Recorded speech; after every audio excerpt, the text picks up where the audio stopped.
Yo, what's up mga idol? Ali, update ko pa lang kayo ngayon sa aquatic plants na tinanim natin at ginawa natin sa aking aquarium. Kaya, papakita ko sa inyo after 3 to 4 days na yata nakaraan. Update ko sa inyo kung ano na nangyari sa ating aquatic plants dito sa tank natin na ginawa. Let's go! Yan na pala siya mga idol.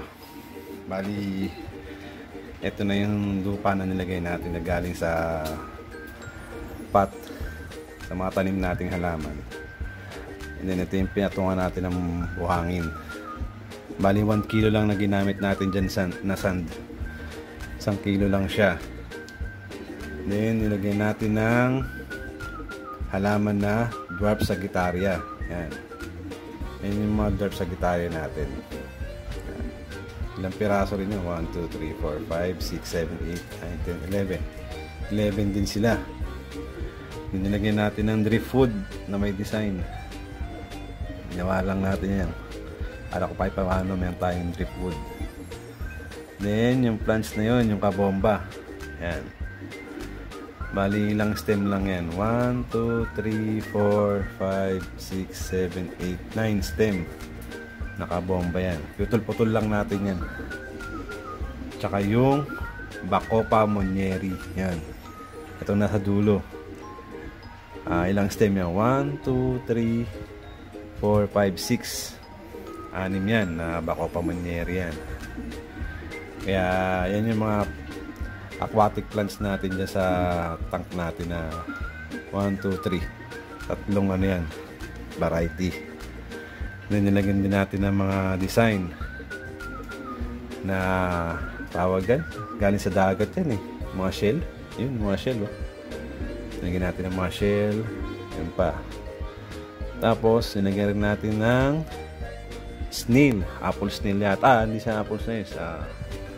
Ramshorn snail ba tawag dyan? Sorry. Basta yung red na yan. Dalawa yan. Yan dalawa.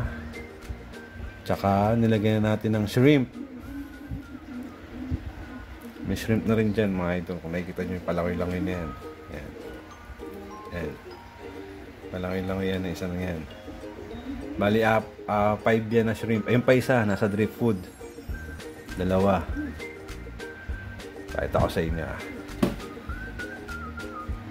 Pakita ko sa inyo.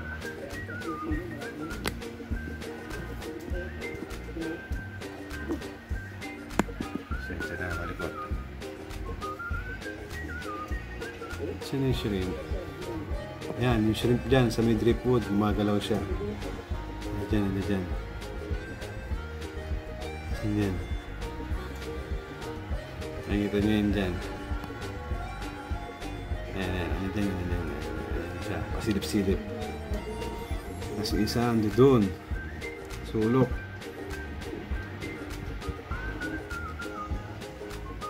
Ayan, isa palangoy-langoy. Ayan.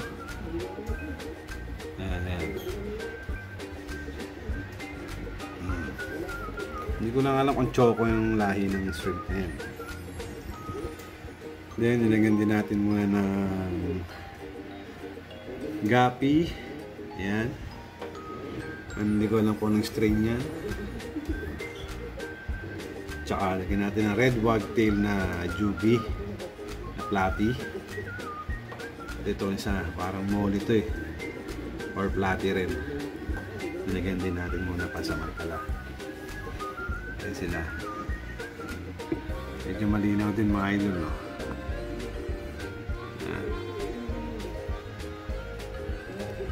Yan yung laman ng tank natin ngayon mga idol.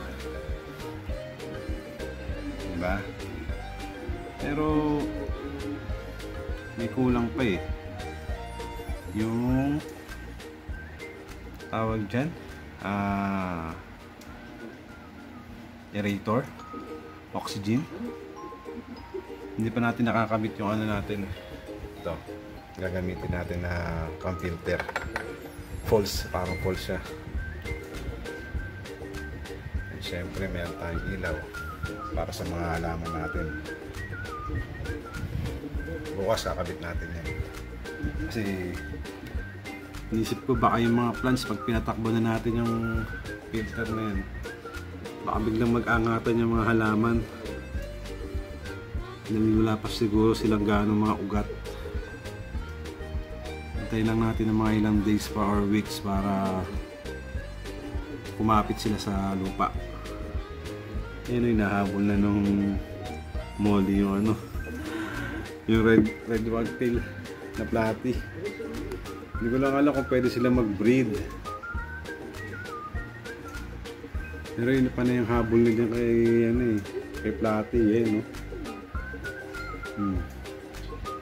Hala. Sige. Atingin nyo mga idol, comment kayo dyan. Pwede kaya sila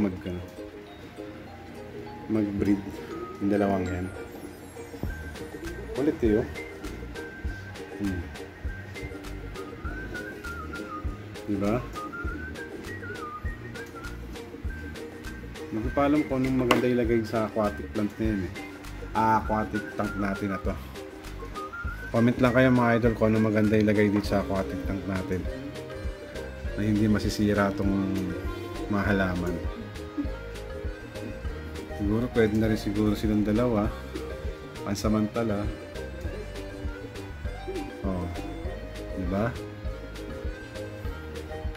Yan pala mga idol, oh. Huwag kalimutan like, comment, and subscribe ng Enes channel. Yan. Okay ba mga idol? Maganda ba yung aquatic plant natin? Aquatic tank? Comment lang mga idol ha, kung ano pa mga kulang dyan, tsaka kung ano pa pwede natin ilagay.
Yan, okay na mga idol. Na-update ko na kayo sa ating aquatic tank na to.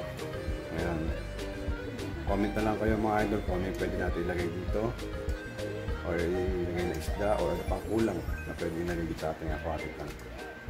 Yan mga idol, huwag kalimutan mag-like, subscribe, mag-comment sa ating channel.